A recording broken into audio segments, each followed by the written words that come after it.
Why, hello, friends. Where's my audio? Wait, hey, I need music. It's not music. Wait, hi, how's it going? Hello, friends, and welcome to my channel. I'm Jade the Kobold. I am a voice actor and a game designer, and both these things fill me with happiness. Streaming and sharing information about what I do and what I play also brings me happiness. And I cannot figure out why my background audio is not presently playing. That is very weird. Oh well, I'm sure it's nothing. I'm just kidding. I'm going to worry about it constantly. Alright. Hello to all of you wonderful beings. So, those are the members that came back after I was demonetized. Those of you who've been around here for a hot minute will know that I was demonetized because of basically people who are anti-trans blasted my channel out on account of the fact that I exist. And that brought them a lot of pain. My existence brings a lot of people pain. But that is a tragedy. Anyways, that matters very little today. Today, we're talking about wonderful things. Because first of all, I promised pictures, and there is a cat. My house has a new cat. His name is Pippin. And he is a very good bean. Bean was actually a strong contender for the name, but Pippin was what I decided on. Look at him. He's a very cute kitty. This, I had lost Goliath about a year ago, a little more so. And I like having a cat around. The important thing is that the cat can get along with the dog, because you also know very well Tara. No, that's not Tara. This is Tara. Looking very kind and, wondering who stole all the peanut butter. It's a mystery. We may never know. It's over here. Tara was, of course, named after Final Fantasy VI, and Pippin, of course, is named after Lord of the Rings. Here's Tara just vibing. She do vibe, she do chill. Also, she do wiggle. Look at that doggo. Look at that doggo wiggle. Wiggle, wiggle, wiggle, wiggle, wiggle. Tara is a trained therapy dog who I trained myself and went through all the examinations for her. Before the plague, I took her to a retirement home every week where she was able to bring peace and happiness to people who had mental concerns, Alzheimer's primarily.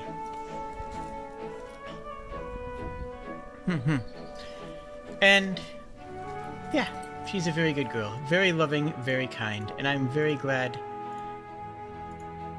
that Pippin should get along with her. Anyways, I'm trying to reorganize a room. You see, I have a closet here. This closet has a bunch of stuff in it, as you can plainly see. The closet has a bunch of stuff, and I want to turn it into a streaming den, because this room that I'm in right now is just a big room that has horrible acoustics. Now, you probably don't notice because I have a decent microphone and I have a lot of audio adjustment stuff, but if I want to do more professional voice acting, which I do, then I'm going to need to reconfigure it. I'm going to need to rebuild into a proper streamer's den that can double as a sound studio. Because frankly, you guys deserve the quality, and that's a good thing. If I want to do actual professional voice acting stuff, then I want this. I want to set up the room and pull everything out of it. This is a closet, really, and put in either a computer, a TV, a little mini couch to lie on, and just turn it into something cozy. Just turn it into something relaxing. And all the walls are going to be covered in sound paneling. Not sound paneling. Actually, moving blankets. Cheese on walls. Yeah, these are placeholders, of course. I made this myself in Unreal, but those are placeholders for monitors and screens.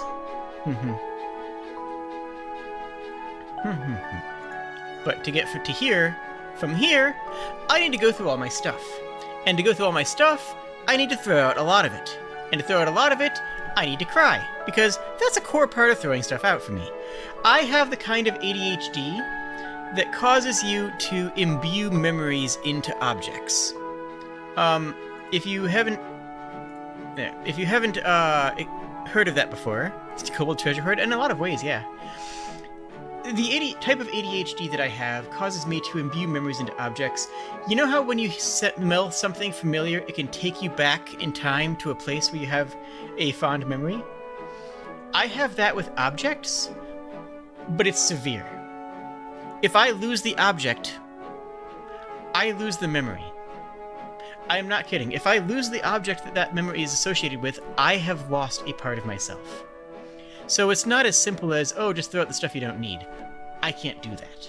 It's not possible. It just isn't. So going through all the stuff has been a slow and extremely painful process. If I've seen a bit out of it this past week, that's why. Because I really want this, because I really want, well, I want the room to be a den. I want the room to be a good streamer's den. I want the room to be a sound studio, you know? And to get to here, from here, requires me not having enough space and having to get rid of stuff. So I am going to show you, not the stuff I'm getting rid of, because I do have some stories there that I want to immortalize on YouTube. And no, before anyone says anything, pictures do not work. Having a picture of an object does not count as having the object for me. So, let us begin with my new shrine-ish thing. I mean, let's be honest here. I have this background here of the streamer's layout, you know?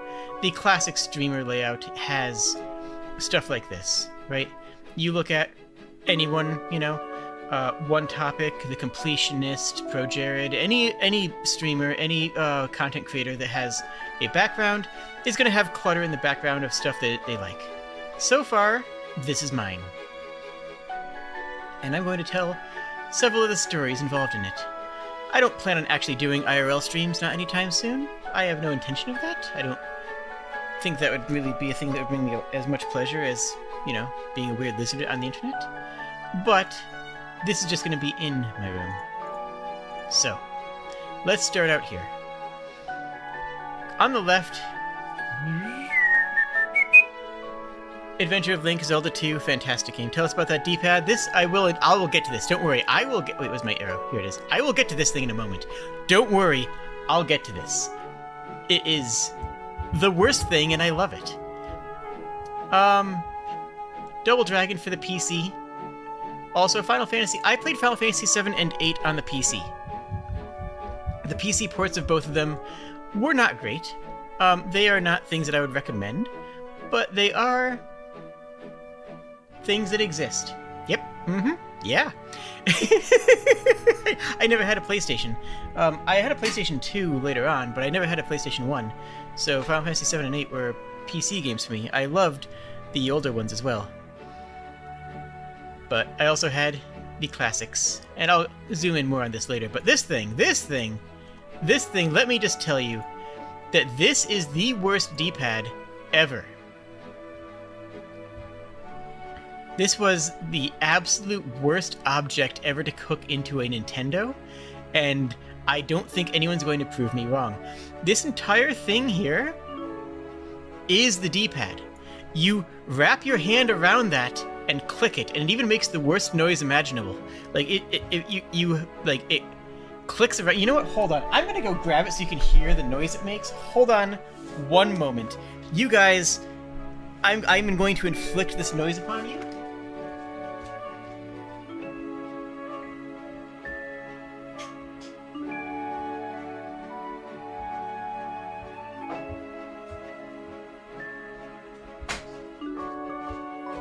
Okay, so this is a joystick, functionally. It's a joystick that has a big dome over it,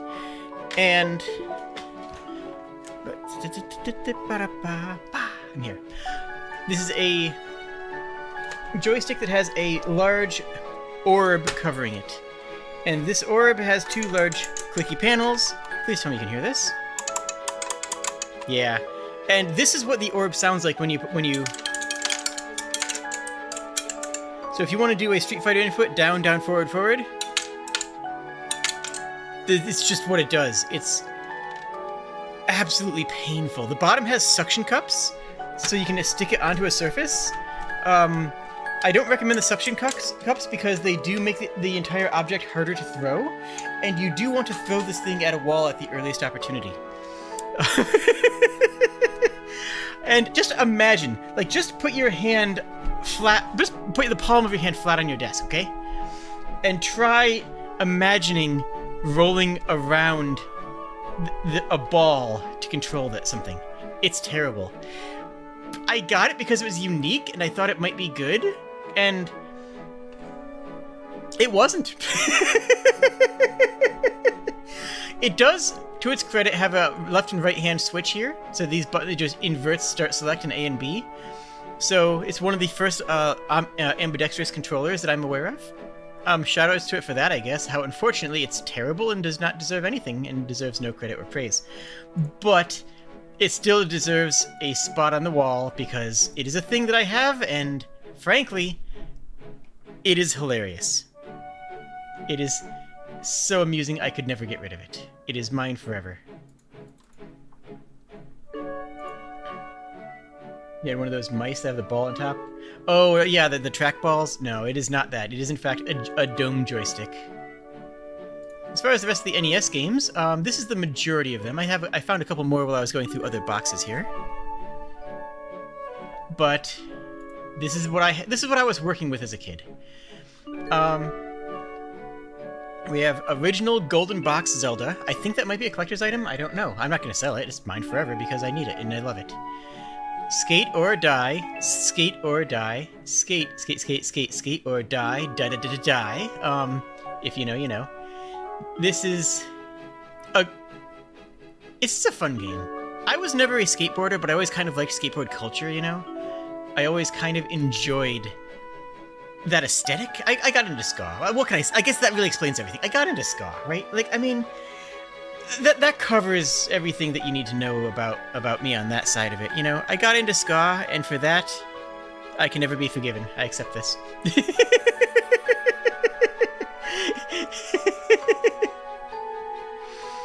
Skater chic. Yeah, pretty much. I guess that's a good way it would be phrased. Skater Die is a horror game, is it? Oh. Kung Fu, I got this at... Okay, so there was a store that I went to rent games at. It was not actually a Blockbuster, but it was just a little movie shop that had games in it. And every once in a while they would clearance the games that nobody was renting, that nobody liked. I got it because it was cheap. And I played it because it was a thing that I owned, and I didn't have that many games, and it was like, okay, yeah, heck yeah, this is mine. I like it. So I played the heck out of it.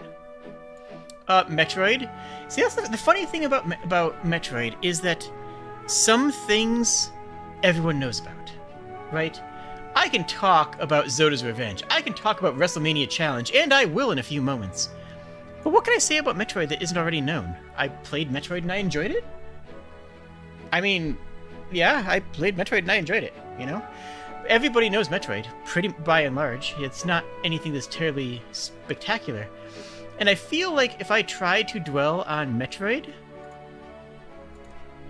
well, then I'm not saying interesting things. But I think it's interesting to say that it's not interesting. I could be wrong, but I think it's interesting to make that statement, you know? But yeah, it's Metroid. Marble Madness is just a really interesting game, and the history behind it and the game and the development cycle of it is fascinating, and I didn't know any of that. All I know is hee hee, marbles go click, click, click. It's a relaxing game. Marble Madness, I would argue, is almost like an early ASMR game, you know? You just have the rolling marble, the jiving music, and the clack, clack, clack anytime you bump into something. It's comfortable. It's just comfortable. And I don't really break it out much nowadays, but for a long time, when I just wanted to play something to turn off my brain and just unwind, Marble Madness was a go-to for me.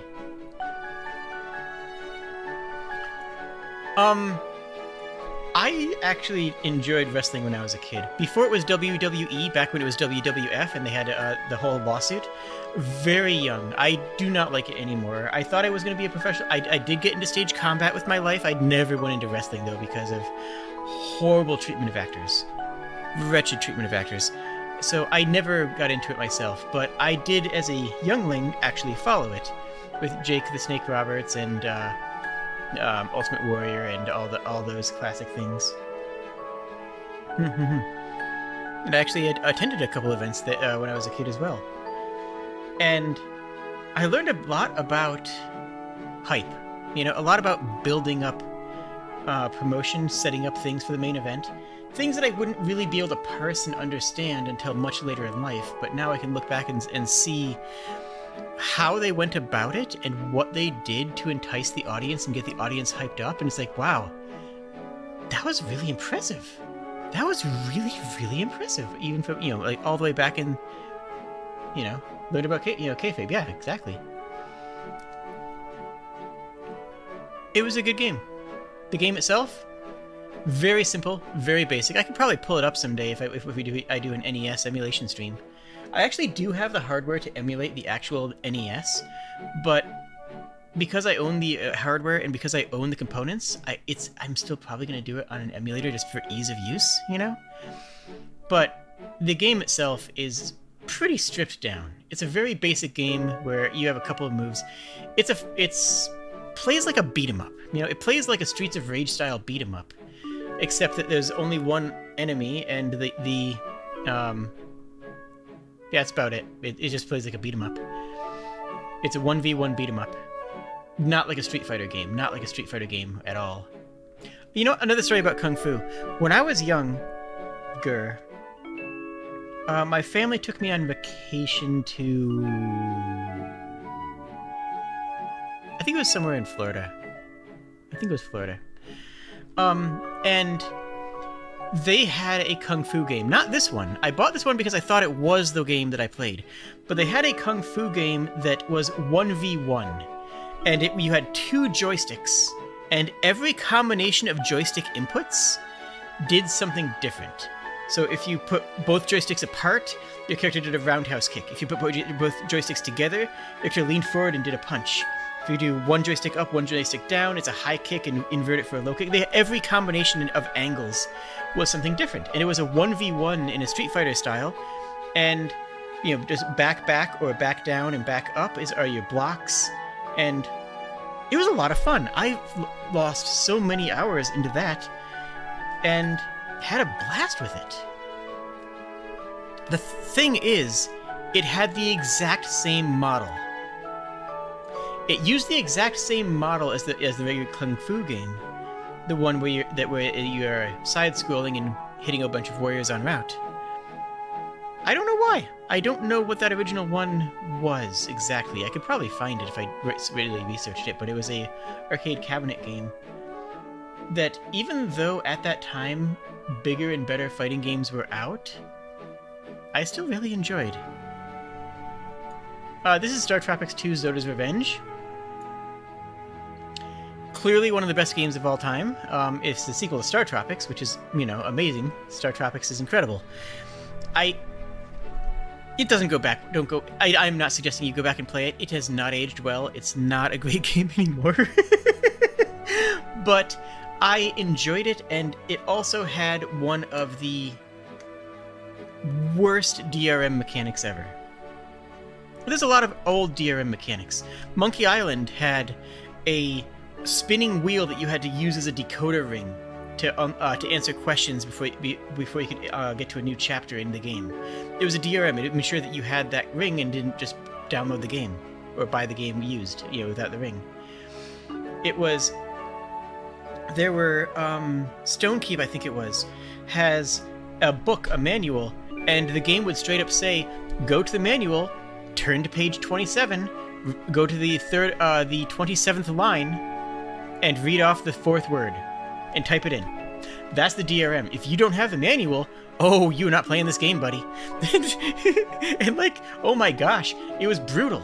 But Star Tropics takes the cake. Star Tropics was the worst. See, Star Tropics, the DRM, you had a back of the manual had a letter from your dad. A letter from your pa. How cute is that? Good look out there, kiddo. You can do it. And of course you threw it away.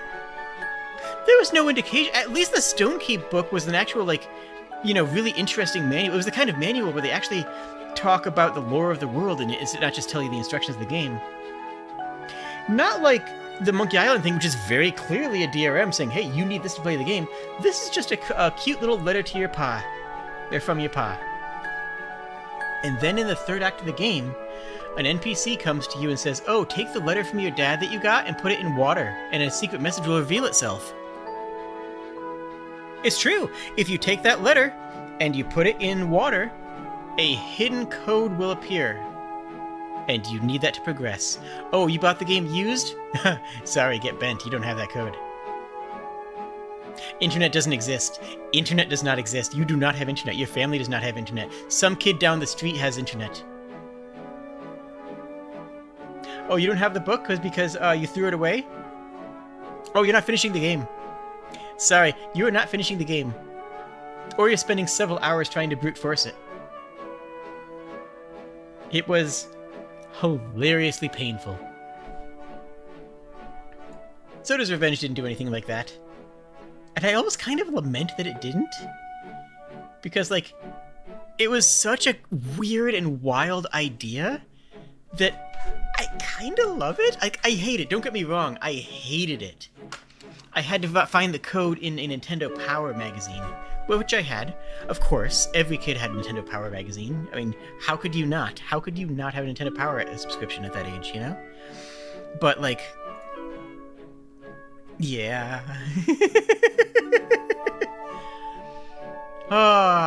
Maniac Mansion. We mentioned it earlier. It is still... Maniac Mansion, I never beat it. I never beat it, but I did just kind of walk around and find secrets, but I never actually pushed myself to find the combination to win the game. I just kind of explored. I played Maniac Mansion like The Sims, where I just walked around the house and looked at the funny things and went, ha, cool. Neat. Oh, that's neat, cool. That was how I played the game. That's how I engaged with it, and I had fun with it. I didn't play the game as it was intended. I didn't play the game and learn about what the game wanted me to do. But that didn't matter, because I had a good time playing the game in my own way. Dr. Mario is a good game. Dragon Warrior is a good game.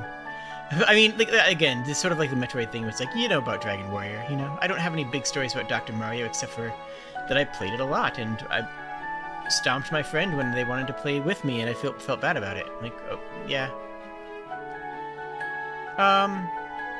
Excitebike was actually my first game, the first game I got. Mega Man 3 I played a ton of. Anyways, let's move on to more thing stuffs. Right. Also, my NES is in surprisingly good condition. It's more or less the same grade that it was originally. It's been in storage forever, so, like, hey, whatever. Alright, what do we have here? We have some plushies. This is a chocobo, a Christmas chocobo. It's cute. I believe this was released around the same time that Chocobo Mystery Dungeon came out, which was it's Pokemon Mystery Dungeon with Chocobo. Quite literally, it's the same game, except you play as a chocobo. But there's no copyright on the mechanics. Dragon Warrior led to Dragon Quest, yeah. Wobbuffet. This is a Tonberry. I love Tonberries. Yeah, I love all the Final Fantasy games. The first Final Fantasy game I played was 1, but I never beat it and I never got into it. I played it, then I set it down and walked away. Mystery Dungeon was one of your favorite games? They're very good games. I've been kind of meaning to play one of them at some point, but, like, I keep on getting sidetracked by other games. But Chocobo Mystery Dungeon is a good example of failure to copyright mechanics. You can't copyright game mechanics. You just can't. And because Pokemon Mystery Dungeon's mechanics were so good, of course people made other ones. And Square's like, I want it on this. And they just made the same game with a Chocobo. This is a Zinogre, but I have another better Zinogre statue later on. I'll show you. Okay. These are a little bit less video gamey, but here I have a fish. See this fish? It's a piranha. I went on a vacation with my parents to Mexico one time. And we went, I think it was Puerto Vallarta? We went to the set where they filmed the Predator movie. You know Predator, Arnold Schwarzenegger, you know? And some giant, strange monster. Well, that's just a tourist attraction now. You can go there and have lunch on set. You can walk through the same woods that were in the movie. Do you remember that scene where Arnold Schwarzenegger slides down a water flowing over a stone surface and falls into a giant pool, like a giant lake area? You can just do that. You can just do that. They let you go up there and take it like a water slide. It is amazing. And this was a souvenir I had from that.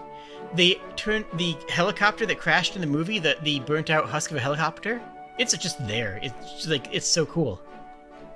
Now, here I have 3 books. A large book, a small book, and a medium book. This large book, I love the side texture because you can see the grain of the wood that was used for the paper. Like, it looks like they used the same piece of wood to make all these pieces of paper and just kept it together. It's amazing. It's, I want to say 1920s. I'd have to look it up the exact date. But that's a dictionary. That is a dictionary of English language. And an enormous one at that. Like, this thing is huge. the large book is... Those are my near-death experiences. And honestly, I got it because it was big and old and looked cool. Like, this is an aesthetic thing. Like, it's a dictionary, you know? I don't need to look up a dictionary thing, but it's so big and so heavy. Like, this is a normal-sized book, yeah, right? This is a regular-sized hardcover book.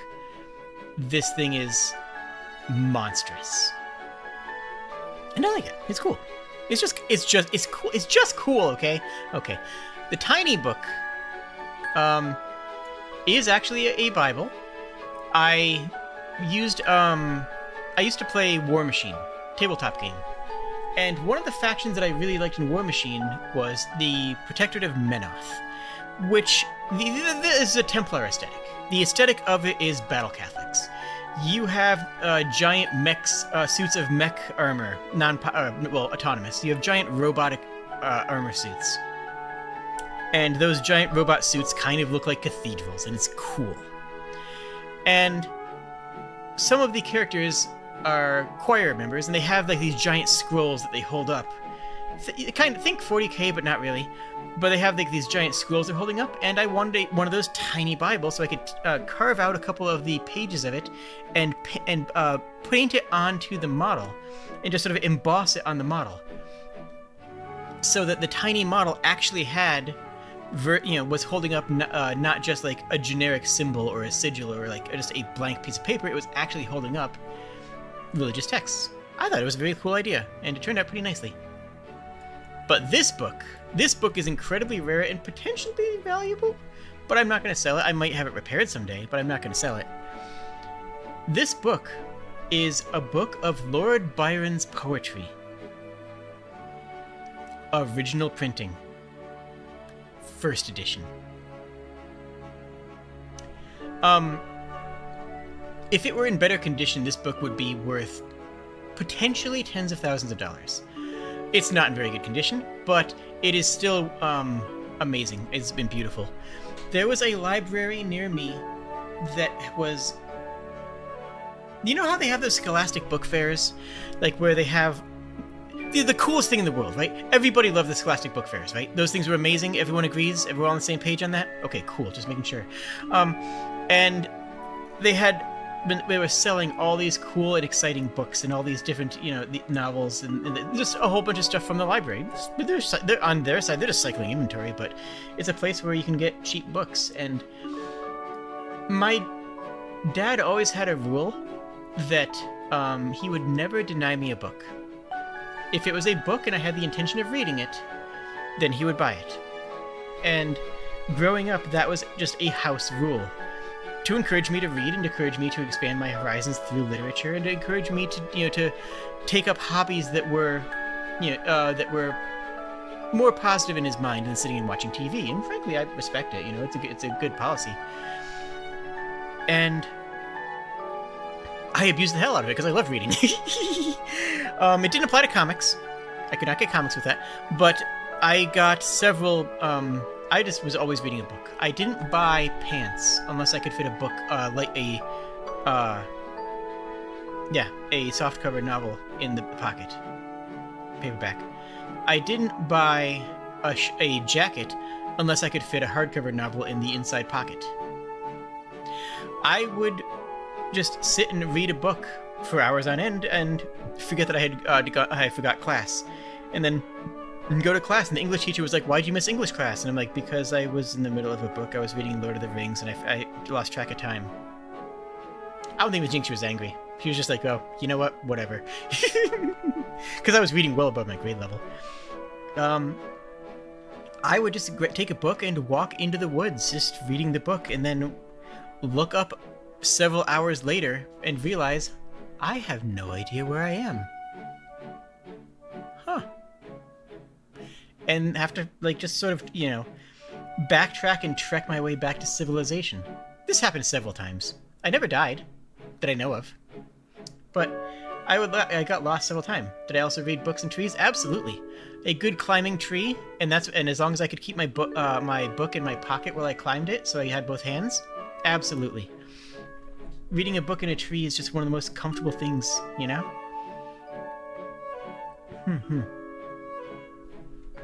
I still do that sometimes. Just like a week or two ago, I was actually posting in the Discord about it. I was just sitting in a tree reading a book, and I realized I had some cell phone reception, so I took some pictures and put them out to people. You got a master holding books with your chin. Yeah, that is a mood. No, I do get that. But this book came from a book sale, a library sale, where they were getting rid of some rare books. They actually were moving some stuff out of their rare book collection. And it was like, I don't know, $20 or something? I'm like, yes, I must own this. A book of Lord Byron's poetry? I want this. I've always wanted that. So I got it.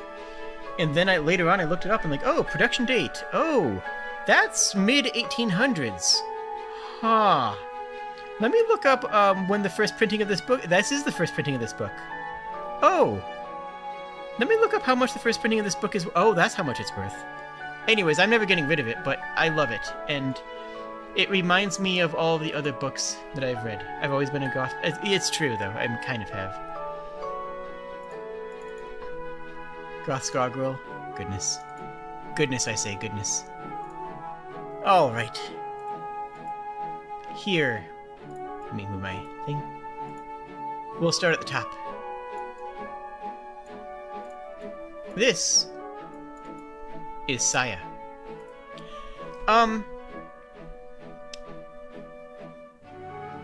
Don't look up the game unless you're over 18. But it's a very good visual novel that takes a really interesting premise.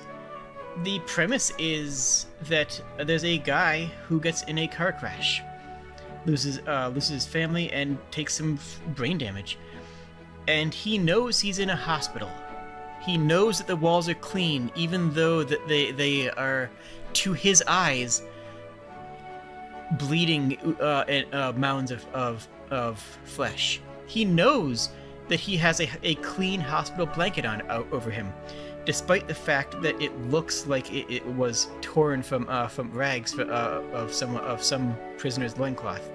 He knows that the horrible Lovecraftian monstrosity talking to him is a doctor trying to help him.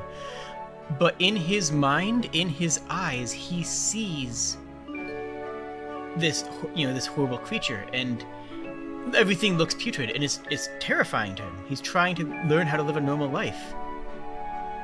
And then one day he's in the hospital, and he meets a beautiful girl who looks perfectly clean, perfectly sleek, and he falls in love with her because she's the only thing of beauty that he sees in this world. She might be a Shoggoth. Anyways. Just saying. It's a really interesting novel, but it is 18+. That's a Rathalos. That is one of the Gacha Monster Hunter toys that I just wanted to keep. But this right here is Zinogre. I love Zinogre. It's amazing design. One of my favorite dragon designs. It's part dragon and like part wolf, and it doesn't have the wings, but it does have this, these scales over its body, and it's just a really cool design. You can look up, Monster Hunter Zinogre if you don't know it. Why is chat not appearing? I have just realized that chat has not been appearing. Hello, chat. How do you do? Where was I? So, Zinogre was my first get good monster. Everyone has one who plays Monster Hunter or a Dark Souls game or any other game like that. The monster that absolutely pillages you the first time you meet it. Just absolutely dumpsters you. No, it didn't disappear. It fades. It's your job to make it not disappear. It is a stream about me and my memories, not chat. That is true, but I am also talking with you and sharing with you, so it is about you because I want to share it with you because I love you. So Zinogre was my first real get-good boss. The first monster that really took a lot out of me and showed me that I didn't know what I was doing. And the first monster that I kept on trying over and over again and forced me to learn how to play the game better. Forced me to learn what the game wanted of me and how to manage it. See, Get Good isn't from Dark Souls. Dark Souls made it popular and more, but Get Good actually comes from Monster Hunter. Because people would ask, how do we beat this boss? And the answer is, learn it. Fight it over and over again, learn its tells, learn its movement, learn its personality, because Monster Hunter enemy bosses do have a personality. Sometimes some are more aggressive, some are more defensive, some move differently. They don't just have attack patterns, they have more than that. They have an actual depth to them. And learning its mechanics really made me appreciate the game more, because I realized that it was not just, oh, I have to beat up this boss. I have to learn what this enemy fights like. I have to learn what's behind this enemy. And it's a cool design monster, and it took me so many hours to beat. And then I fought it again because I had beaten it once, and I just wanted to fight it again. And that's always been one of my complaints about Dark Souls, is that it's hard to go back and fight a boss that you enjoyed without having to play the entire game again. But that's a story for another time. But for Monster Hunter, it's just as easy as saying, okay, I'm going to do that hunt again because I liked that fight and I just want to fight it again. This statue I got actually as an import because the local price of it was astronomical. Like, unironically, I believe there were people who were asking like $200 for this statue. It's one of the really nice ones. I got it as an import from overseas for half that. And I'm glad I did, because it's the same one, it's the same quality, it's the same object. This is a box of all of the music, which is from Fantastic Music, from an anime that I love that nobody's heard of. If you want to get some anime street cred, you look this up. It's called The Violinist of Hamelin. And yes, it is signed. And The Violinist of Hamelin is such an obscure anime. And it has a good storyline. The base storyline is really interesting. But they ran out of money. They didn't get picked up by a major studio like they hoped. They didn't get the reception that they hoped for. Despite having a Super Nintendo spin-off game, they never, and a lot of respect in his time, people forgot about it, when they were still in production, it just fumbled. It slipped, and they didn't have enough money for animation cells. They had to conserve animation cells, and the way they did that is they would hold on a character's, like, they would hold on a image of characters talking for like 30 seconds at a time and just let the characters talk like more like an audio drama than anime. And it's a shame they had to do that, because the actual story they were telling was quite compelling. The actual narrative was good, and the art really was fantastic. But it never got much respect when it was coming out, and if it had enough money to actually fund it, it would have done so much better. Or if they had modern tools to make it. But they didn't. But it's one that still has an impact on me, more for its production cycle than for its story. Because it really shows a studio that was doing its best with what they had, you know? This wasn't Hanna-Barbera cutting corners on funding so they could make more money. This was a studio that was trying to make a product that they believed in actually exist in the world. And as I got into game design, and as I got into more creative endeavors of my own, I get it. They wanted it to exist in as good a format as it could. They wanted something that they made to be seen and loved and respected. Same.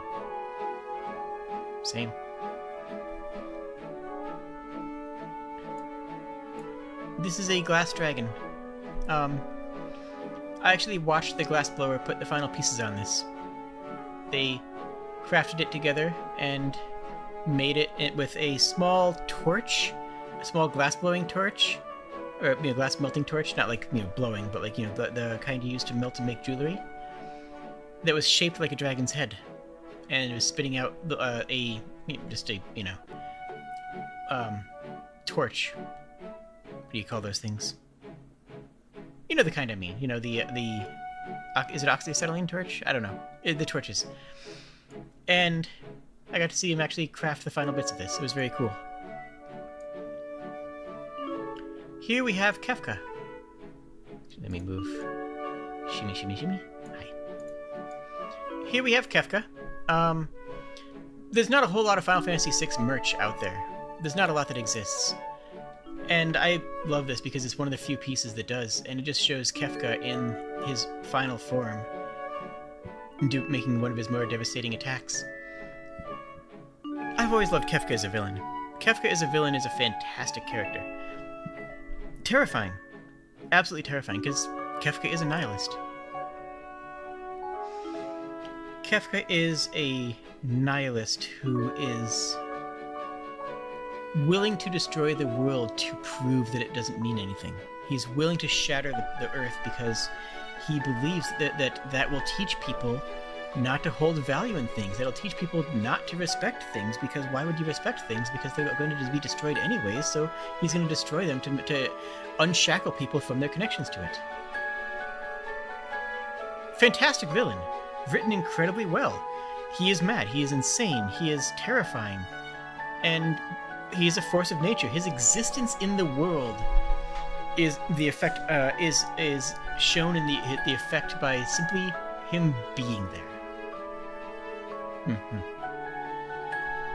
One of the best villains. Everyone loves Sephiroth, and I don't get it. Sephiroth is boring. Sephiroth is just... He looks cool. The visual design is amazing. But Sephiroth as an actual character, not counting the new, Final Fantasy VII Remake, where they sort of rewrote him and made him more compelling. No, the original Sephiroth from the original game, not an interesting character. Not compared to Kefka. Not even compared to Exdeath or Golbez. Hot take. Sephiroth is mid. I'm sorry. I'm sorry you had to hear it from me. But Sephiroth is mid. He's just not that good of a character, guys. Kefka is much more interesting of a character from a writing standpoint, from a actual, compositional writing standpoint.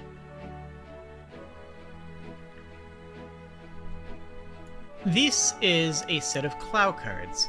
Clow cards come from Card Captor Sakura. which is one of the first anime that I watched and really enjoyed. It's a kids show, if I'm being honest. It's a magical girl anime about a girl who wanders into her father's study.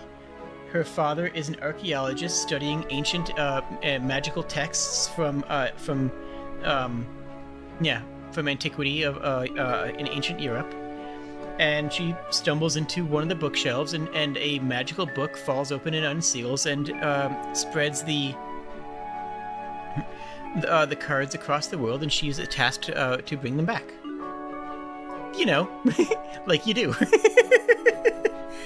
Very well written, very good character development, and a very good blend of action, comedy, and wholesome. I can think of very few shows that actually get the blend of with wholesome in there, you know?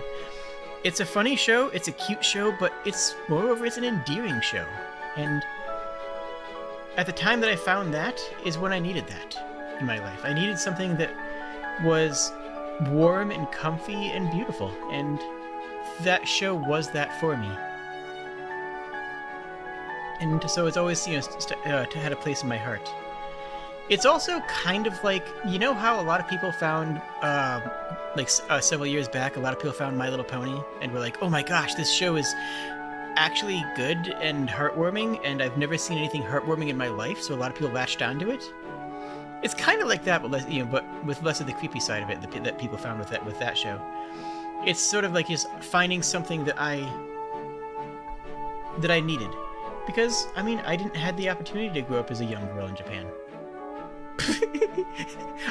I lament it every day, but I never had the opportunity to grow up as a young Japanese girl. And just seeing, the wholesome day-to-day life, like you didn't even need the. I needed the action of the card battles to get into it. Not card battles, but of the magic to get into it. But what kept me there was the wholesomeness, was the day-to-day life of seeing Sakura go about her life, and in a way that just brought me happiness.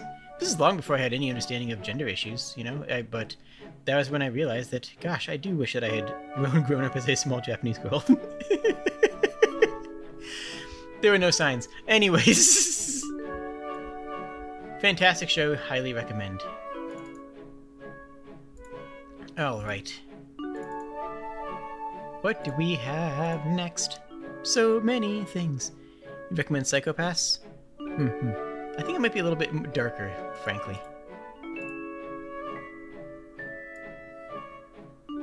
Okay. You watched Cardcaptor Sakura in 2000?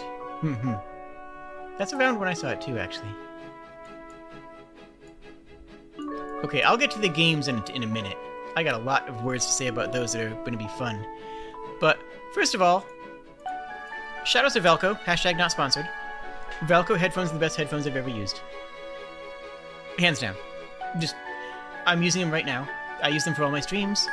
I stand by the company. The company has my respect.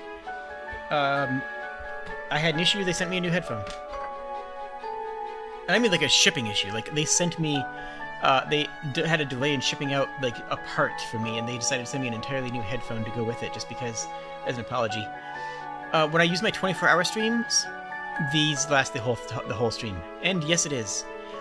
This spring, I don't remember what it's for, but it was something that, that my dad got through where he was working.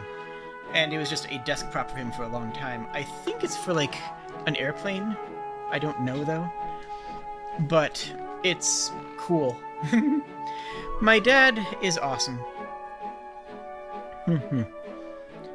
When I was a kid, in like 3rd grade or so, I had ADHD. I had bad ADHD. And it was apparent, and I got on medication for it and started some ADD therapy. It was just called ADD back then. It wasn't called ADHD. And my dad helped me through that. And then we went to the school with the information and a literal prescription, an actual physical prescription that said, hey, this kid is on ADHD medications. They need to go to the nurse every 4 hours to take a pill.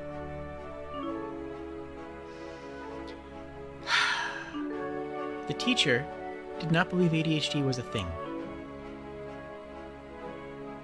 The teacher did not believe that ADHD existed and thought that it was an excuse that parents used for bad kids.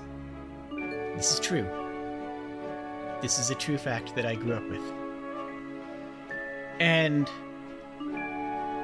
they did not let me go to the nurse to take my prescription medication. They refused. Like, no, you don't do that. Like, the world is a better place now than it was back then. There's problems in the world now, and with social media being as widespread as it is, a lot of the problems are more in your face, are more obvious. But the world is better than it was. Anyways, we went to the principal, went over the teacher's head, and was like, hey, we have a diagnosis. You can talk to the therapist to see why, you know, we got it. You can work through the official channels and proper rules of everything. No. The principal stood by the teacher's decision, and I was not allowed to take the medications that I was prescribed, that I needed to get through school.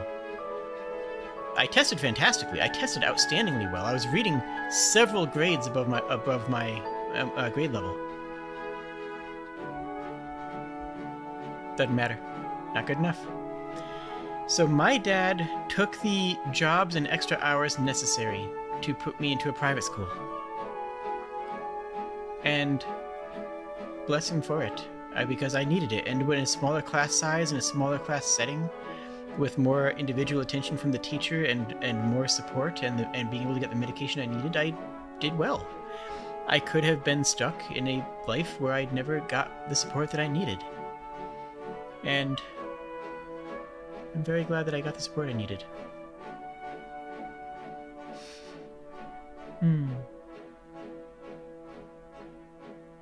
Yeah. So, he's still alive, but my dad is still here around, so it's not like, you know, this is a memory of him, if you will, but it is still a piece that reminds me of that time, you know? These are just some cookbooks that I want to keep. Japanese dishes, keto dishes. Yeah, nothing too big about this. I am on the keto diet. I feel a lot better with it. It works well for me.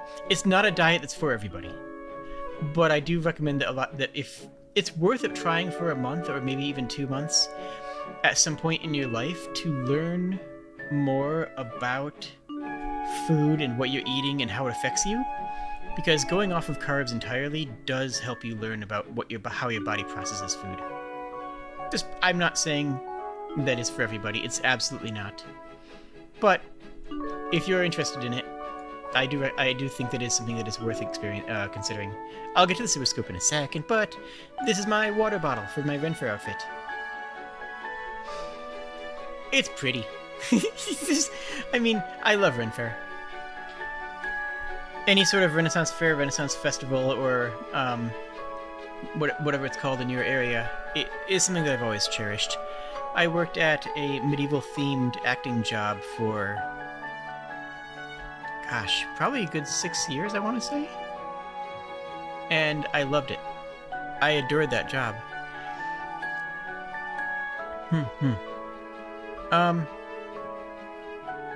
Was I around for the I've seen Dead Bob, actually. I actually saw. I still go to Renfair, of course, but I actually saw Dead Bob fairly recently. But I'm also a big fan of Mooney. The Mooney is fantastic. Brune is fantastic. Yeah. I love Renaissance Fair. I went to the Ren Fair with all the people that I worked with on our days off, and it brings me so much life and joy. I figured this was a good way of putting the Ren Fair on the wall, you know? Alright. Yes, this is the original Super Scope. The original Super Scope is a very cool peripheral. You see, they had the light guns back... That's the wrong finger. Tracking, wrong. There we go, that's the right finger. They had the light guns, which you point at the screen and went pew pew pew. And it tracks on a CRT monitor, and it bases itself on the curvature of the CRT monitor. It shoots light out, the CRT monitor reflects that light, and the gun tracks the angle of difference between what you shot and what was received, and uses that to track the screen position. You have to calibrate it when you set it up, but, like, pretty cool. Honestly, pretty amazing, design. But Nintendo realized that there was a lot of fatigue involved. Holding out a light gun game tracking. There we go. No, tracking. Okay, holding out a light gun at the screen for half an hour, 45 minutes, an hour, really got tiresome. So when the Super Nintendo came around, they had the idea for a Super Scope. You hold it like a bazooka. It has a shoulder rest. You have a buttons up here, and then you have also a front button right here. And it's a much better design. There weren't a lot of good games that supported it. There really weren't. But I thought that more were going to come out. When I asked for it for a birthday, I was convinced that this was going to be a revolutionary thing. It's so much more comfortable to use than the light guns. It's very well designed and frankly cool. I believe it even had... How to connect? That wasn't wireless, was it? No, it had a dock that you kept on the... next to the Nintendo on the front, I think. They tracked it. I don't remember. But then they just didn't really do much with it. And then they made the same mistake when the Wii came out, with the Wii where you have to hold... That's not how my hand is. Gosh, my tracking is bad today.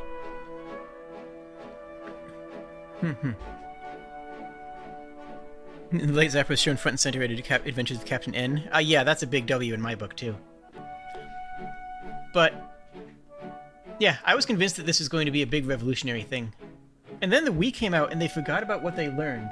And all the stuff went back to holding out the Wiimote in your hand. And that sucked. So, like... Super Scope is good, and they need to bring it back, is what I'm saying. Alright.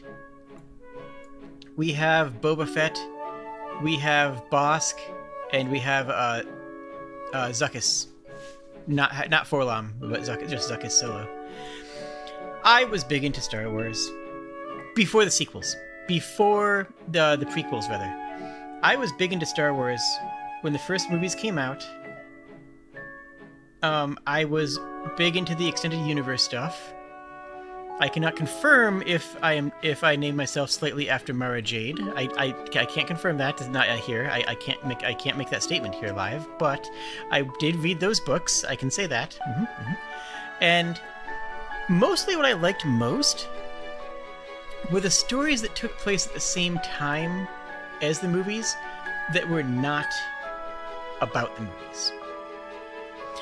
There were short anthology books, Tales of the Bounty Hunters, Tales of Mos Eisley Cantina, Tales of Jabba's Palace, that took every single character in those iconic Star Wars scenes, all the scenes that just showed so many little aliens doing their thing. You know, every Star Wars has one of those. So the scene where you just have culture. You know, the culture of all these different aliens gathering together in a central melding spot. Something third space's walkable cities. And they just tell a story about every single one of them. And I loved those. I cherished those because it fleshed out the world to me in a way that the prequels didn't. It didn't respect and didn't capitalize on. They eventually sacked the entire concept, you know? They sacked most of the ideas that they had that the community had built up when they destroyed the extended universe Star Wars stuff. Where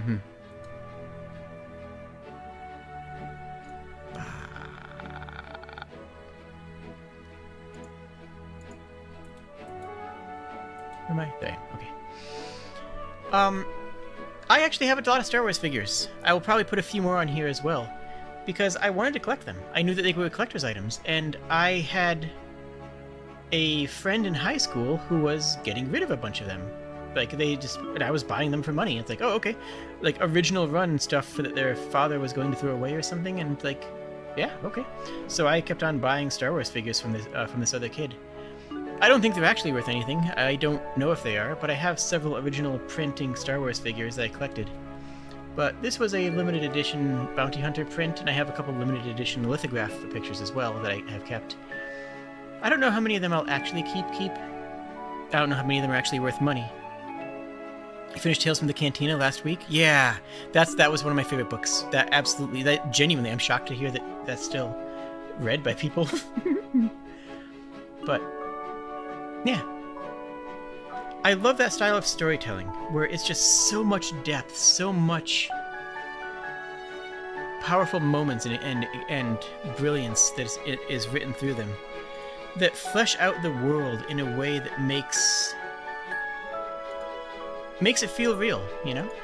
Iceberg design is a type of design very visible in things like Pokemon, where the game designers write more world building than they show, and you never get to see the inspiration, but the fact that the inspiration is there helps keep everything cohesive. Old Star Wars did that. And yeah. And that's just a candle. Okay. Alright, now the part that I know all of you are super hyped for. Oh wait, hold on, actually before I do that. Here we are. This is my handbag of holding. It is a dragon leather themed purse that is big enough to carry a D&D source book inside of it. Very cool. Very nice design. And honestly, just a really cool purse in general. Only reason I don't wear it on a regular basis is because it is extremely heavy. It is very bulky. It's just too much to comfortably wear around. It's more like a what do you call those bags? It's more like a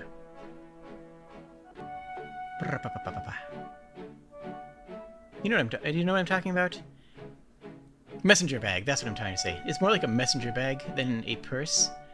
And yeah, I like it though. Oh, I'll get to this thing in a second. Do not you worry for a heartbeat. But before I do that, just real quick, I do have a picture. Let me superimpose here. This is my daily purse. This is the purse that I wear just on a regular basis. It wraps around as a belt and hangs on my hip. Has a nice convenient flap for my phone and a zippered pouch for my essentials. It's really nice. It cost me a couple bucks because it is actual genuine handcrafted leather, but it's 100% worth it, and I cherish it. I wear it all the time. It has enough room for my phone, my wallet's not the right word, but yeah, that and my keys sit at the bottom because I have keyless start now. While I'm here, I might as well cover this as well. This is just a hacky sack. I did like hacky sacks. I did enjoy playing with hacky sacks a lot. This is just a bad hacky sack. I have much better hacky sacks, so I have one of them nearby just as a stim toy. But specifically, it came in this bag, and it just came as like, you know, this bag was never supposed to be kept. It just staples a placard so it could hang on a shelf. But because of the bag, it's really fun just to whip around. Like, I never use this as a hacky sack, but just spinning it around and flailing it is just an amazing fidget. And there were so many good fidget toys that were sold to kids back then that I don't see as many nowadays. Like, I see them in specialty stores, but just simple, here's a thing, here's a koosh ball that you can flip around in your hands and smile. Here's, you know, what would now be considered a stress ball that was just a cool little squeezy ball, you know? And I liked those. Yo-Koosh, that was one of my favorites. It was a koosh ball on a string like a yo-yo, and they bounced. Toys aren't really a thing anymore? What the heck? Explain yourself. What? What? Howard, what? This makes me confused and concerned. I worry of this. Because I've seen toy stores and I've been in them, and I feel like they are. Oh. This sword actually kind of sucks, but the sheath is beautiful. You've never seen anyone your age or younger play with toys? Oh my goodness. Wow. But, like, humans need that for mental development. That makes me so sad. How do you stim? When you phased out by technology? Yeah, it's like kind of what I assumed you were talking about when you phased out by technology, but wow. Don't like that. I know that there are still toy stores where you can get them. Because I have them, you know, I have bought things. But I also have many of the stim toys that I used back then. Like, again, I have a koosh ball on my desk right here. Like, I just have one right here that's fun to wiggle it around in my fingers and play with. Wiggle, wiggle, wiggle. I do that sometimes on stream. I don't think you can hear it. Not unless I'm, like, really wiggling it hard. But sometimes I just do this with my hands to occupy myself. Your toys are your game consoles? Yeah, that makes sense. And your phone, I assume. Kids these days don't have toys anymore. Yeah. Anyways, this sword has a beautiful sheath. The blade is kind of junk, but it's pretty.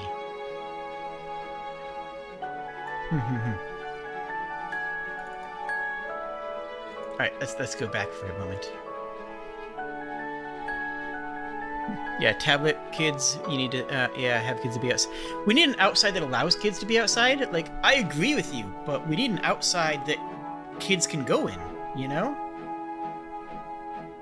Like, that's what I see, is that people complain about, you know, kids not playing outside, and part of me wants to agree with that, but then I look at the outside and be like, kids can't play here not anymore. You know, you can't play street hockey in the, you know, in the middle of a road anymore.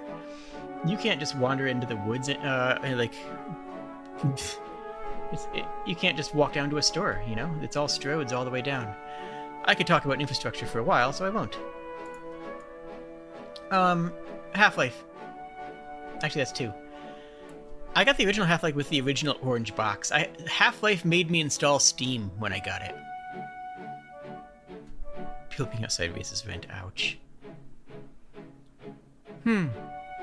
But yeah, this is an original box for Half-Life 2.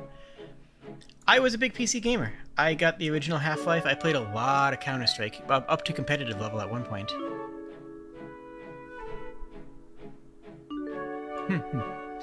And Half-Life 2 is a very good game. I've considered playing it on the channel. I don't know if people would care about that. I don't know what people care about, frankly. I mean... yeah, I don't know what people care about. I just am making... I have to make things that I enjoy. But I also want to try and make things that people watch, and I don't know where that intersection is sometimes. So I'm thinking about doing a Half-Life 2 stream. Maybe I'll do it in VR. I'll probably have to do it in as an upload because my VR isn't the most stable, and I don't want to have to deal with that tech mess on stream. The channel wants System Shock 2. I could play the remake when that comes out. When does that come out? You would watch? I'm glad to hear that. Honestly, if you're watching this and you haven't seen my Sea of Stars playthrough, go to the beginning of that and watch the playlist. That is one of the best games I've played in recent memory. Genuinely. I am hard-pressed to think of any game that I've played in recent memory that was better than Sea of Stars. That's very high praise from me. I also played the heck out of Final Fantasy XI. This is the Wings of the Goddess expansion. I also have the original box that I have up there. Remember, I've been planning on VR stuff for a while. Yeah, but setbacks. You haven't missed a stream in a year. I appreciate that, Getty. I really do. You are a staple of this channel. Can you play Hogwarts Legacy? I'm not going to play the Wizard game. I'm not much into I'm not much into the that game. That series. You don't need to delete the message, though. This box below it, though, yes, this is a Studio Ghibli box set.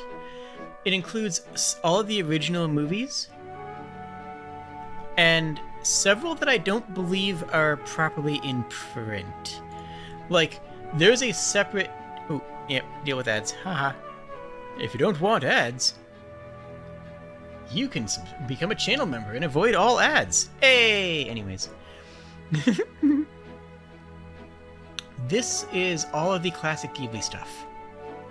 But more than that. It's the classic Ghibli stuff that hasn't been printed. There is a DVD of the music video for On Your Mark that was done by Studio Ghibli. That's how obscure we're talking here. Like, I have a DVD copy of On Your Mark. That might be one of the few that exists, like, in the world outside of Japan. Maybe not. Maybe that's too much. Maybe that's... I'm saying that that's a bit too much of a statement. But this is... It has some extremely rare pieces in it. I could do more stuff about that. Harry Potter was your childhood. That's fair. I just don't like the direction the creator has gone, and I don't want to support the creator anymore. I don't take any blame. I don't blame anybody, like, for enjoying the series, but I'm not going to support it. That's all. I'm not going to shame anybody for playing it, but I refuse to. Studio Ghibli stuff, though, big fan. And several of the discs in there, I don't know if I have the super rare one, but I actually might, because some of the things in here are like early production samples of things that haven't really been publicized, haven't really been made available to the public. I could make an entire separate video on that. I don't know if I will, but I probably could. Alright. The last picture is the one that I'm going to have the most stories about, probably, maybe, I think, possibly. Okay. Alright, let's get into it, shall we? Are we starting on the left or the right here? We're starting on the right and working our way over to the fancy thing. We're going to start on this side. Okay, I'm just going to hide it so this doesn't take place in your mind. I'm going to actually conceal it here. Okay, good. Good, good. We cool? We cool. Awesome, cool. Magic the Gathering Chandelar PC game is the single best card game on a PC, full stop. With the possible exception of Gwent, but Gwent is a side game in The Witcher as opposed to a major thing. Chandelar has you starting with a very basic starter box, and then you have to fight enemies for cards with battles and build your deck, and you're part of the world in a way that you're just not in any other card game thing. You know, things like this Monster Train Erasure. No, it's not. I mean, Monster Train's very good, don't get me wrong. But this has an open world that you can explore. You can go to towns and get quests. You can get a quest to destroy a Lich, and then go fight the Lich who has a mono black deck. And then come back and get rewarded with any green rare that you want. Like, and that level of deck building and that level of design is great, and I would love to play another game of that. Maybe like Force of Will, you know? Or maybe something else. I know that there is a Gwent game that's kind of like that. Thronebreaker or something like that? I don't remember what it's called. But there's but this came long ago, and nothing has come close. Nothing even really fits in the genre. Because the genre is an RPG where you walk around the world building a deck builder to play, to fight increasingly difficult enemies. And there is dungeons, and the dungeons are, you have to go through the entire dungeon with the one health bar, you know, carrying over from fight to fight, and then the reward is like a Mox or like a Black Lotus. It's a power, you know, thing. And like, it's fantastic. Here's an interesting story. The Red Crystal, it does come on 3.5 inch discs. Just to clarify, it does. I kept all of my floppy disks. I have X-Wing. I have all, a bunch of different games on floppy disks. But this one I keep because I have the box and I have a fun story behind it. You see. This game, I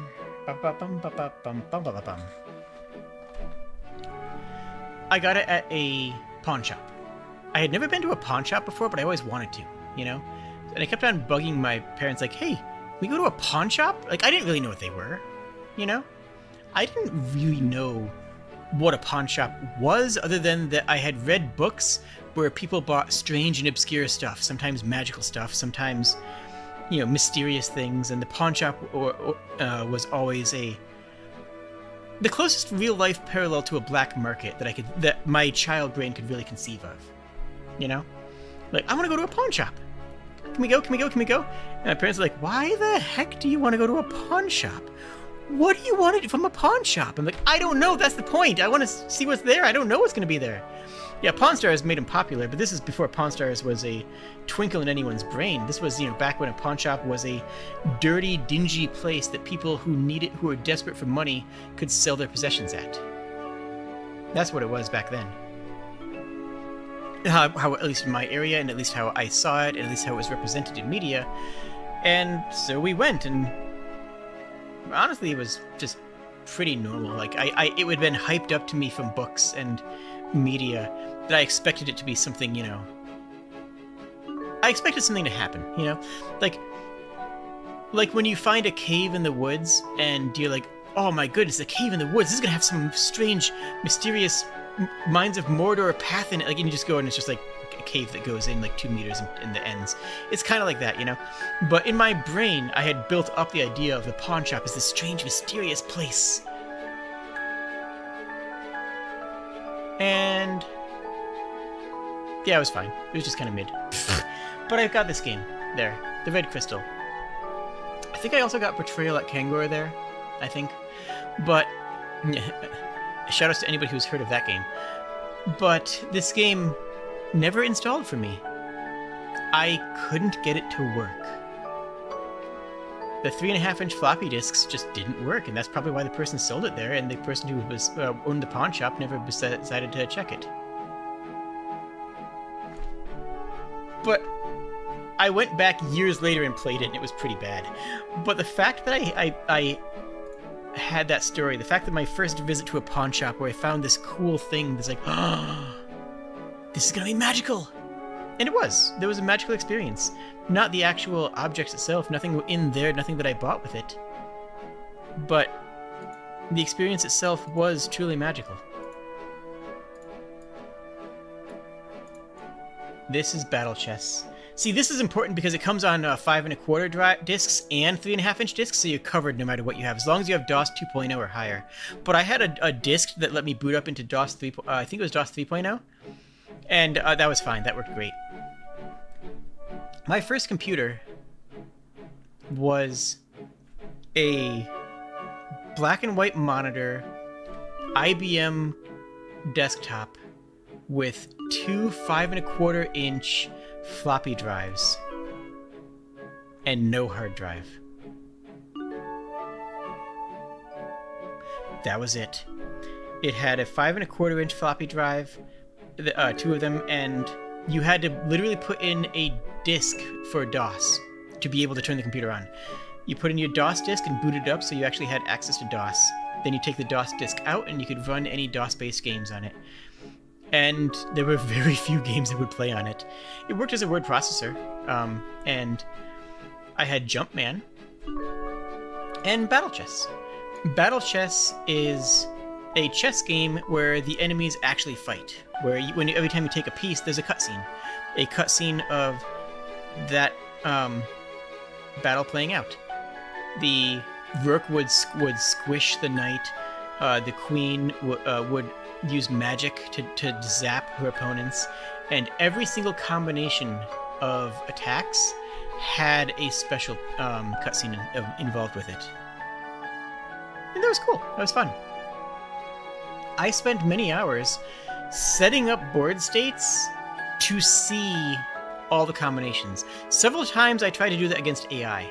I would just go into it and say, today I want to see what it looks like if a king takes a rook. And I would just play chess and try to set up king takes rook at some point so I could see what happens. And then, yeah, and it was very fun. And I learned a lot about chess.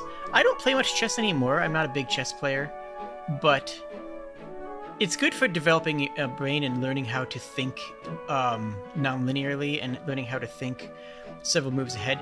Chess is a great game to learn, but I wouldn't just like sit down and play several games of chess anymore. But I'm so glad that I learned it. You know, it's just one of the greatest games of all time. I don't think anyone really debates that. Not without memeing. You know, I see you memeing in chat, but yeah, you can have some time fun trolling, but. Yeah. Alright. Final Fantasy XI is probably one of the most influential games of my life. It's the first game where I was able to present as female and feel comfortable with it and explore my own gender. And that means a lot on its own. But in addition to that, just as a game, genuinely, as a community, it was a lot of fun. The game does not stand up terribly well. There are so many things that it failed at. There are so many things that the game failed to be successful at. But all of its failures are very traceable to stories of game development. Being too late to implement a feature, implementing something and seeing what the developers had in mind and seeing where it failed and how, and being able to look at it and say, oh, yeah, they really wanted that to happen, didn't they? And there's just... The ninja is one of the classic examples. They wanted a class that could pull enemies from far distances away, bring them back to a party's in a camp where the rest of the party could then ambush them and attack them. And they had so many good defensive tools that people realized, hey, if I geared ninja purely for evasion, I can't get hit. The enemy has to hit me 3 times to use up my guaranteed misses before it can even chance to hit me. And then I can recast the spell to gain those guaranteed miss chances back. And people made it into a tank. And for a while, the developers thought this. Were like, whoa, whoa, whoa, whoa, whoa, that's not a tank. You can't tank with that. And the player base was like, this is an evasion tank. We decided this is the first game ever to have an evasion tank. And yeah. Then the developers slowly eased in, like, you know what? Okay, the players like this, and we do need another tank because we don't really have enough tanking classes. So, okay, fine, Ninja can tank now. And just seeing that happen in real time, seeing the development play out in real time is something that you just don't really see in a lot of games, let alone MMOs nowadays. 14 does not handle things in the same way at all. And I can't really think of any game, any MMO that has really been that open and interesting to do. Aside from WildStar. WildStar deserved better. WildStar was a game that deserved better than it got, but I'm not going to get into that right now. But Final Fantasy XI was very influential, both in my career as someone who studies game design, as well as a player, as well as the communal social aspect of it, and what made an online community work. Because there's no online community in Valorant, you know? You hop onto Valorant, you join a random lobby, and you're probably never going to see those people again.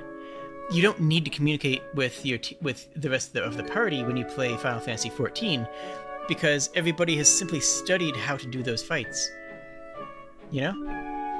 You don't have, like, the same level of... Oh, it's a different world nowadays with the way that MMOs and the way that offline games connect.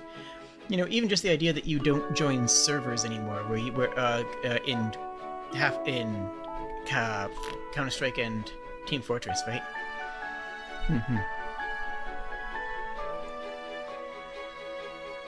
Civ 2. Put the skill chain chart. Okay, hold on. I forgot to find the skill chain chart. I don't know if I can find that. You know what? I can find that.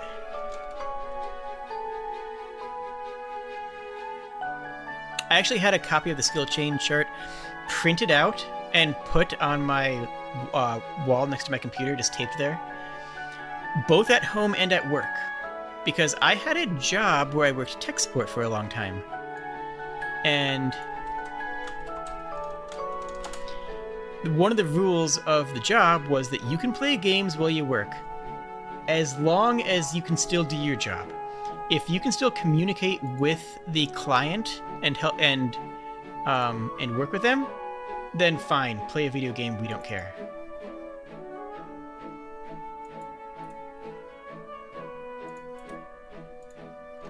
There we go. There's the skill chain chart from Final Fantasy XI. You see, if you use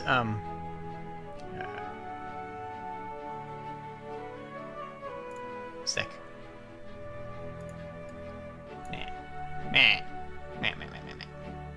There we go. You see, if you use Howling Fist, and then after Howling Fist, someone else in the party uses Iron Tempest, then you get a Distortion skill chain. And that does ice and water damage and a bunch of extra physical damage as well.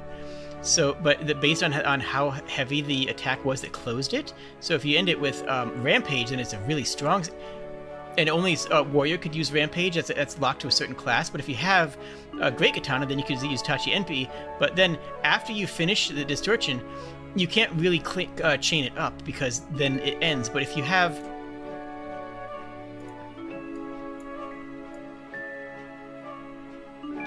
But if you get into the Tier 2 skill chain, which has 2 elements here, from the darkness, and you use, say, just a simple like Blade EA or even Pentathrust is a great way of opening it, then you can Transfixion into this attack by closing it with Evisceration, so you get this for light damage.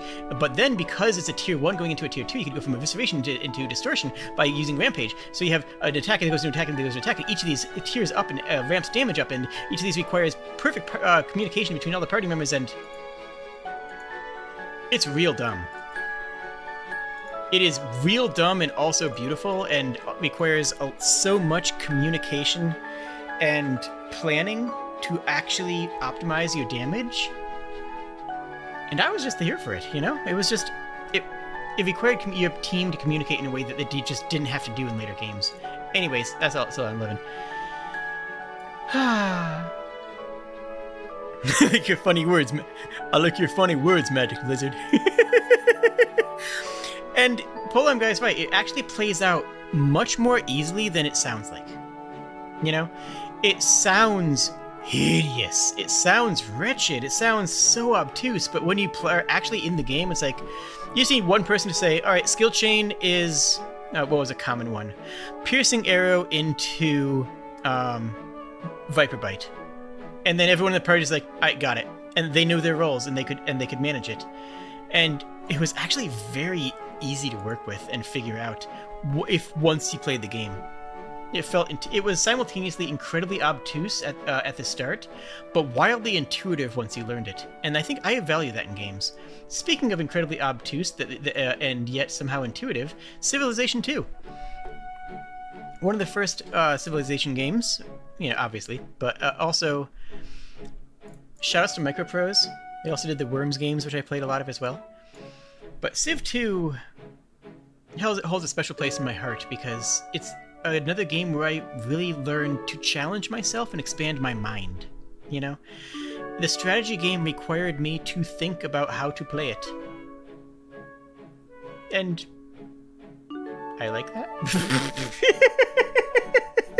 It sounds so dumb to say. It sounds wildly insane to say.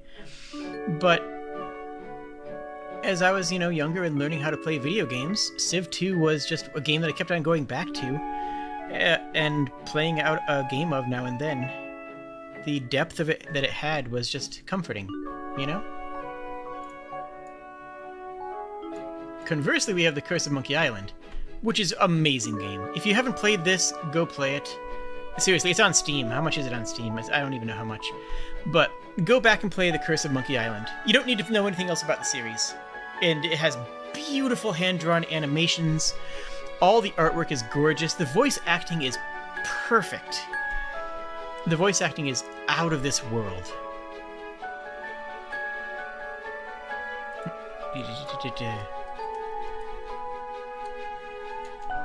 Yeah. I genuinely think that it is hilarious. And it showed me a different angle of what video games could be. You saw all the Mario games, the NES games I had. Well, look at the difference between the NES games I had and the PC games I had. Deck builders, a strategy RPG, literally chess, community-driven online lesson in game design, deep strategy game.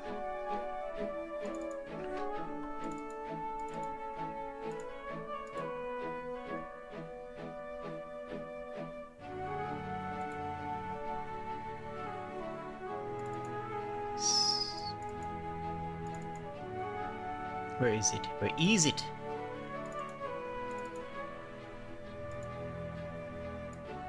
Compare that to these, you know? Like, compare this type of game to, you know, your Super Mario 3s and your, like, Metroids and Skate or Dies. It felt at that time like PC gaming just had so much more depth to it. It had so much more meat to the games themselves, so much more to think about and so much more to work with. And it did, frankly. I loved the storylines of Final Fantasy, 2 and 3 on the Super Nintendo, which is 4 and 6. But they were outliers. In general, the games that felt more interesting to go through were these. So I became, after the Super Nintendo, I skipped over and became a PC gamer for a long time. For these exact reasons.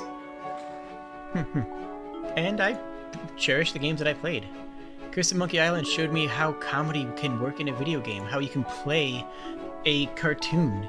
Civ 2 showed me how important it is to strategize and think and learn the depths of systems. 11 taught me how what it means to be in a community that is both caring and supportive, as well as one that can lift you up. And it didn't always. I had plenty of drama. I was not the best person, frankly, when I played the game, but I learned a lot about being able to be a good person. Literally chess. And yeah, PC gaming was just much stronger for me. Alright, this isn't a PC game. This is actually Gargoyles the Movie the game. Yeah, Gargoyles the Movie the board game. It came bundled with a copy of Gargoyles the Movie. But Gargoyles the Movie the board game, I will always say Gargoyles the Movie the board game. I can't truncate that. I have to say the whole thing. You understand. I have to say the whole thing. Gargoyles the Movie the board game was a board game with a video component. The way it worked is you played a very, very basic, simple dice board game where you would just roll numbers and go across a map. Just classic board game stuff. Whoever gets to the end first wins. But by design, you have to have a separate VHS in your VHS player playing at the same time. Most of the time it just gave you some background ambient audio. Music from the show, background music tracks. Good stuff, frankly. But then every couple of minutes, at random intervals, usually under 5, usually around the 4 to 5 minute mark, it would interrupt your turn. And whoever's turn it is receives whatever it says. Hey, there's something going on down there. Go down to the stacks and check it out. Well, if you're lower than the stacks, then you advance. If you're higher than the stacks, you have to go back, and it affects your board position. Someone booby-trapped this door.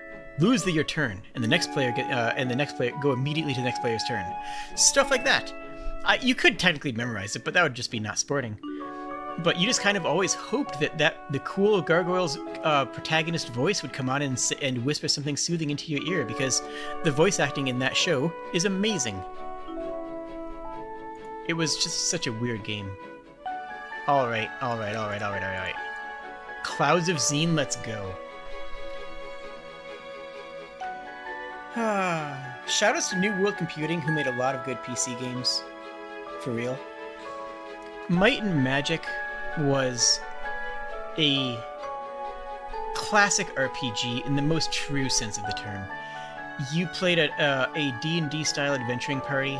You had a map on the board that was that you could go down in first-person view with your entire party all sharing the same angle.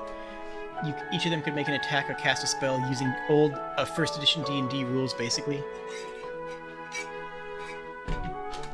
And you just did one round and did quests. You know what? I think I need to show you guys the intro to that game.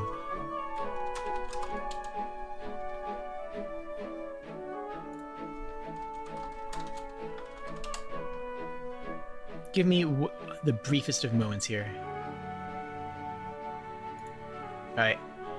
I apologize for pulling up a YouTube video while making a YouTube video.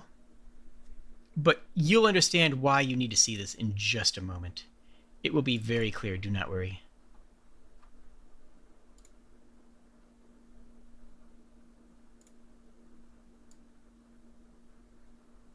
Alright, you guys ready for this? This is now a React channel, I guess.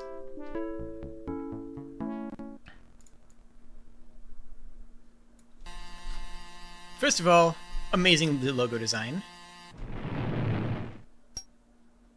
This game was really hard to get running, by the way. It was a DOS game. You could also run it on Windows 95 if you had one.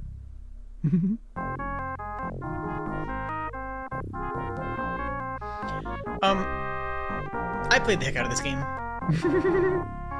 It's not a good game, but it was, again, back then you didn't have so many games to choose from. It was a game that I had, therefore it was an important game.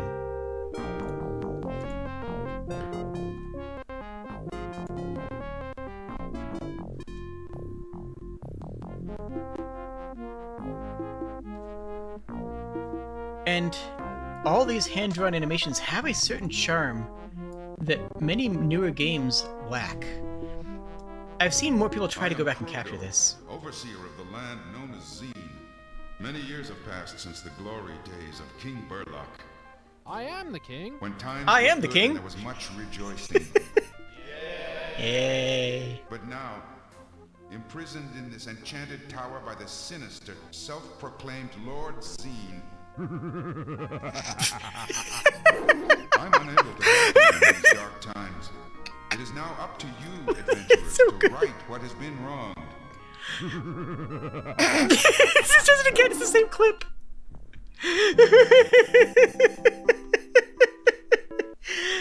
It's so good. Okay, look, it's so good. It's fantastic. Hello, friends. The entire game. Creatures of the sea and well. What? No, what are you doing? Do not play more. It is so... Oh, it's so jank, but also so beautiful at the same time. I love it. It is... fascinating. I've talked about the UI of that game before, and I will do a video on that again at some point, but now's not going to be that time, because we're just going to finish up with a couple of things that we have to show here, but... VGA and hard drive required. It does require 2 megs of RAM, and it requires you to have a hard drive. That was a thing they had to specify back then. Hard drive required. Ah, it was a different time, okay? It was just a different time. There was so much good in there and so much wild in there at the same... oh, it's so good. Alright. What does that say? Match your metal against the mind of the evil Dr. Wily. This is the Mega Man PC game. Now, if you like good video games, you will be disappointed to learn about the Mega Man PC game because it is not one. You see, they didn't actually have anybody who worked on Mega Man port this game. This is not a port. This is an entirely new game made by a small studio trying to make a platformer after they got the Mega Man license to make a PC game. It is abysmally bad. I recommend Hold on. Yeah, 1990. Ah.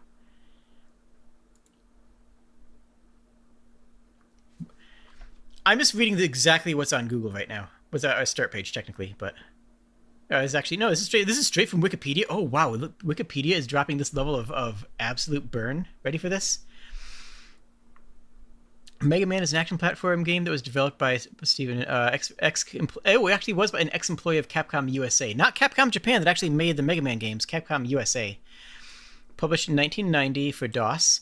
It's the this game had a negative critical response. Many reviewers called it one of the worst PC games.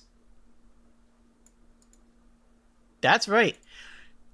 Many reviewers called it one of the worst PC games. Full stop. This is in a world where Jumpman exists, where you have, you know, like, just, wow. Calling it a monstrous conversion and a terrible port. List of worst games on the Internet Archive, calling the level design uninspired, and the lack of music. Yeah, you know that thing that Mega Man's known for?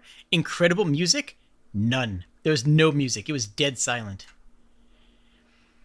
Oh, the worst game in the Mega Man franchise by easily. What bosses were there? What bosses were there?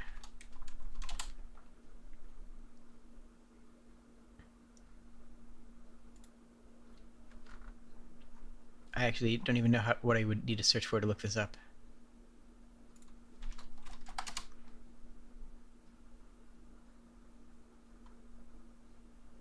I do recommend that you look up some of the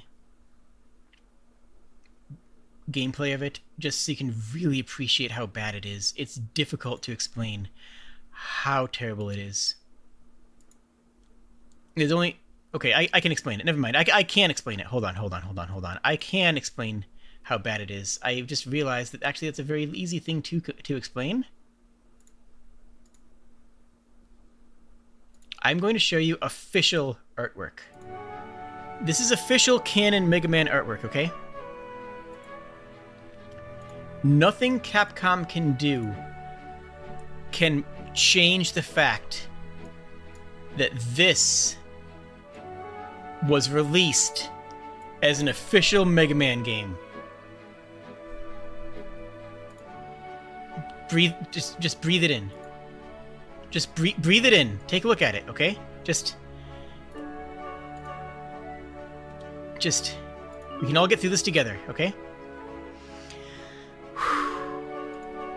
Sonic Man, Vault Man, and Dynaman. This at least Dynaman is smiling, okay? At least Dynaman kind of has a little bit of smile going on there, okay? It is. It just is a thing that is.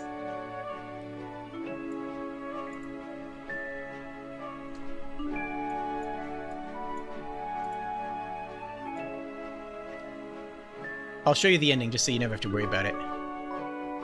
It's beautiful. It is beautiful and terrible. Okay. Yeah, I have that. I actually have that.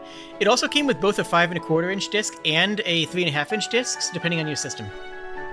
Which, again, respect for that, you know? Just that's just a good time. I just think it's good. And now the meat that everybody was oogling this entire time. We're gonna close out with animal magnetism. This is a Gynax game. You may know Gynax from Evangelion. Yeah, that Gynax. It's that Gynax. Like, yeah. They made this as well. This is a PC game entirely in Japanese. Very difficult to understand at all. It's not even listed on their Wikipedia page, which is actually very funny. It has beautiful artwork. It has very cool designs, especially for its era, because this was, you know, Windows 98 era. And you play as a puppy girl who's going around to try to get other people to hang out with her.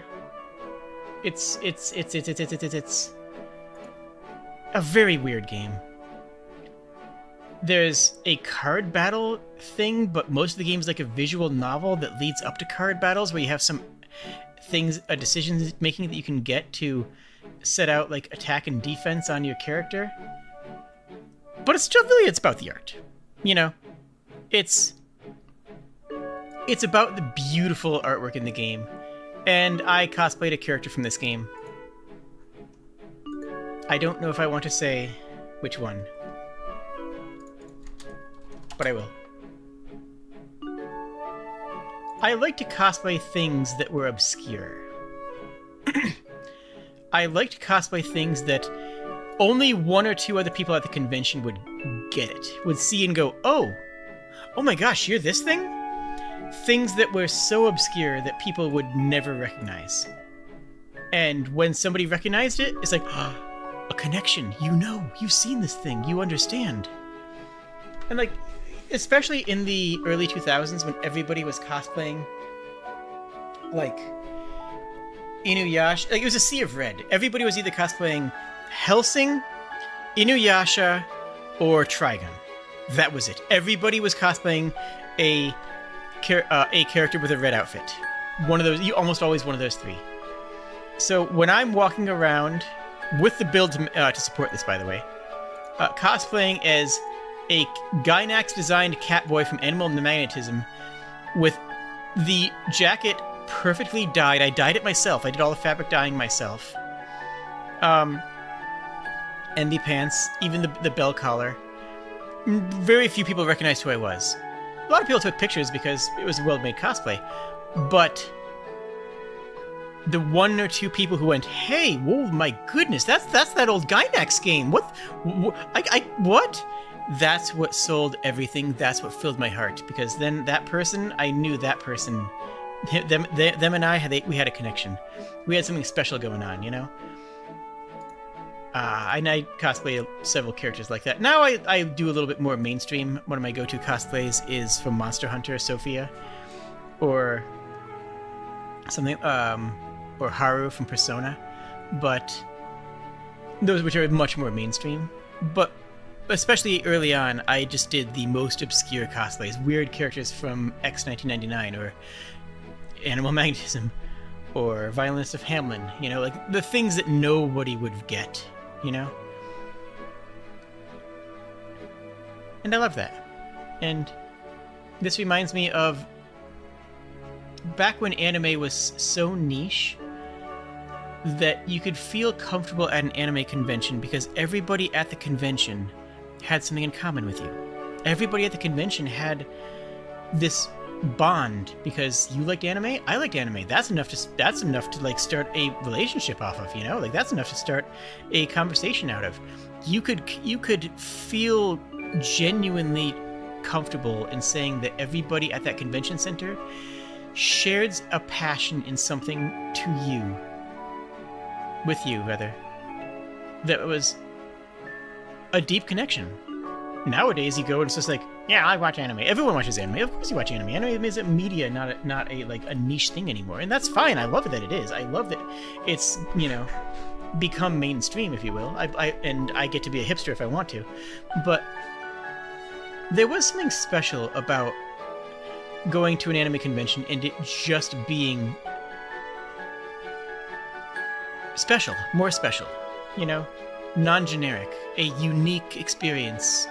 It was cool. It was a very different energy. And I do capture that energy when I go to anime conventions nowadays, but I think that I'm less and less becoming the more common person there. You know, most people aren't capturing that energy. Most people aren't going to the convention and feeling like this is such a unique and masterful moment in their life where they can actually meet somebody who has heard of Ranma 1/2. You can meet somebody who has seen more anime than just Akira. You know, this moment where, because this is before the internet was very big. The internet was a thing around then, but it wasn't huge. You didn't have these communities entirely based off of it. It was people giving you a CD full of fan subtitled anime because that's just what existed and that's the only way you could find it. And yeah, I like that. And that's why I involved myself with it and became big involved into those communities. And I still like it.